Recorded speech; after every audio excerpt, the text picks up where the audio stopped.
नमस्कार दोस्तों, मेरा नाम मिथिलेश सिंह है। जैसा कि आप लोग जानते हैं, मैं जीरो टू हीरो चैनल पे काम करता हूँ।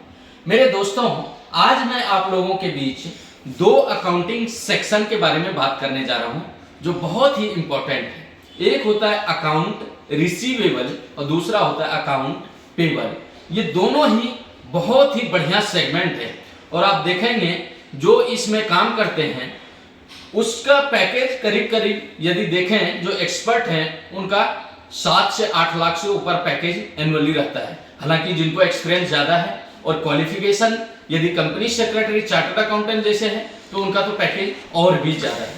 लेकिन मेरे दोस्तों, मैं आज ये बात करने जा रहा हूँ कि अकाउंट रिसीवेबल क्या होता है और अकाउंट पेबल क्या होता है। अकाउंट रिसीवेबल यानी कि ये जितने भी सेल होते हैं, जो भी सेल किए जाते हैं, जब कंपनी के द्वारा जितना भी माल सेल किया जाता है उसके अगेंस्ट में जो पैसे मिलते हैं उसको बोलते हैं अकाउंट रिसीवेबल। मान लीजिए कंपनी है एबीसी लिमिटेड, उसने 10 लाख का माल किसी कस्टमर को सेल किया और उससे जो पैसे मिले उसका पूरा हिसाब किताब रखना वो अकाउंट रिसीवेबल है। तो आप तो बोलेंगे कि सर सेल किया 10 लाख का, पैसा मिल गया 10 लाख, तो ये तो खत्म हो गई काम। नहीं, ऐसा नहीं है दोस्तों। उसमें ऐसा होगा, सेल किया 10 लाख का तो उसमें मिला 5 लाख, और जब सेल करते हैं उसके पहले एक परफॉर्मा इनवॉइस रेज करते हैं। एक इनवॉइस रेज होता है कि भाई इतने का मटेरियल है, आप उसके बेस पे पेमेंट दीजिए।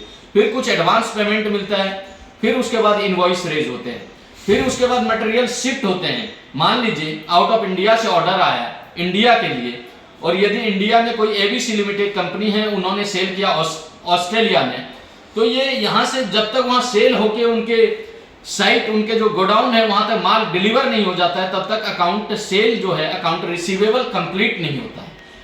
हालांकि इस चीज को सिक्योर करने के लिए कई इंश्योरेंस कंपनी इसमें काम करते हैं, इंश्योरेंस भी करवाए जाते हैं ताकि माल यदि वहां नहीं पहुंचता है तो वो इंश्योरेंस कंपनी उसके एक्सपेंसेस का बेयर करते हैं अगर लॉस हो जाता है। फायर इंश्योरेंस होता है, यदि शिप से जा रहा है कई बार लॉस उसमें होता है, या कोई जैसे मान लीजिए माल डिलीवर करते टाइम कहीं अर्थक्वेक का कोई लफड़ा आ गया, और ऐसा बहुत सारे हैं जो अपन तो उस लेवल तक जाएंगे तब समझ में आएगा।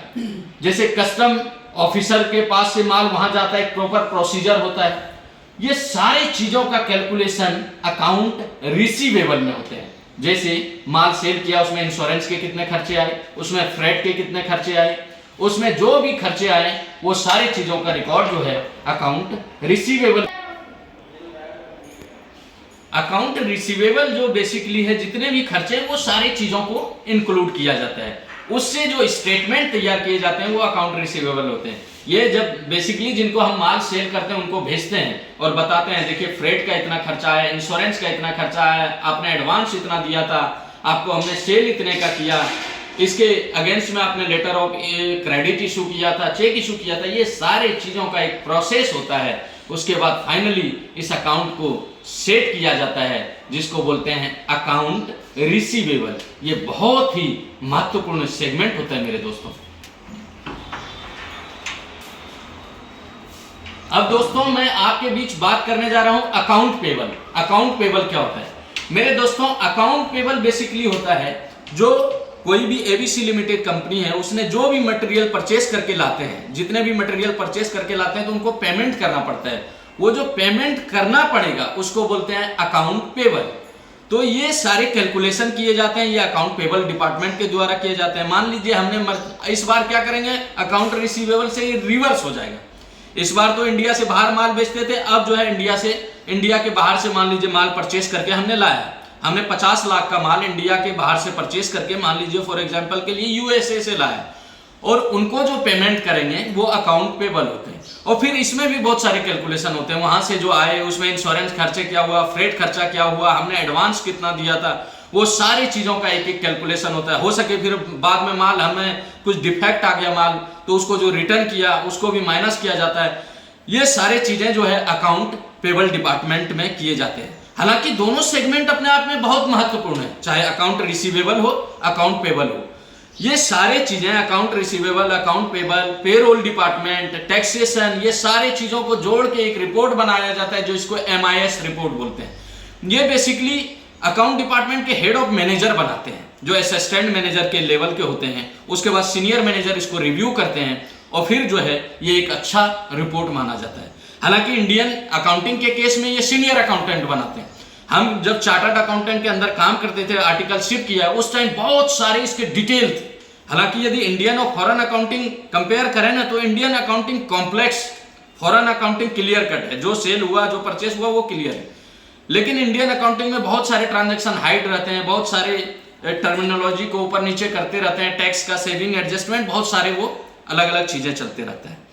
तो मैंने बेसिकली बताया अकाउंट रिसीवेबल जो है सेल के अगेंस्ट होता है, अकाउंट पेबल जो है बेसिकली परचेस के अगेंस्ट होता है। जो भी परचेस किया हमने उसके अगेंस्ट जो है अकाउंट पेबल कंसीडर किया जाता है। इसके बारे में कोई भी इंफॉर्मेशन आपको चाहिए, आप कमेंट करें। अकाउंट सेक्शन से रिलेटेड, चाहे फॉरेन हो, चाहे यूएस हो, ऑस्ट्रेलियन हो, मिडिल ईस्ट कंट्री हो, कोई भी इंफॉर्मेशन चाहिए आप कमेंट बॉक्स में कमेंट करिए। हम एक एक इंफॉर्मेशन देने का कोशिश करेंगे कि हम जल्दी दे दें। यदि नहीं तो सैटरडे संडे तो हम अवेलेबल कराएंगे। हालांकि अलग अलग लोगों के, सीनियर मैनेजर के भी इंटरव्यू लेंगे, कॉर्पोरेट इंडस्ट्री के एक्सपर्ट से भी इंटरव्यू लेंगे। एक मैनेजर बनने के क्या क्या क्वालिफिकेशन है, क्या क्या क्वालिटी होना चाहिए, वो सारे डिटेल अवेलेबल कराएंगे। मेरे भाई कैसा लगा ये वीडियो आप कमेंट में जरूर बताएं, हमें बहुत ही अच्छा लगेगा। Thank you so much.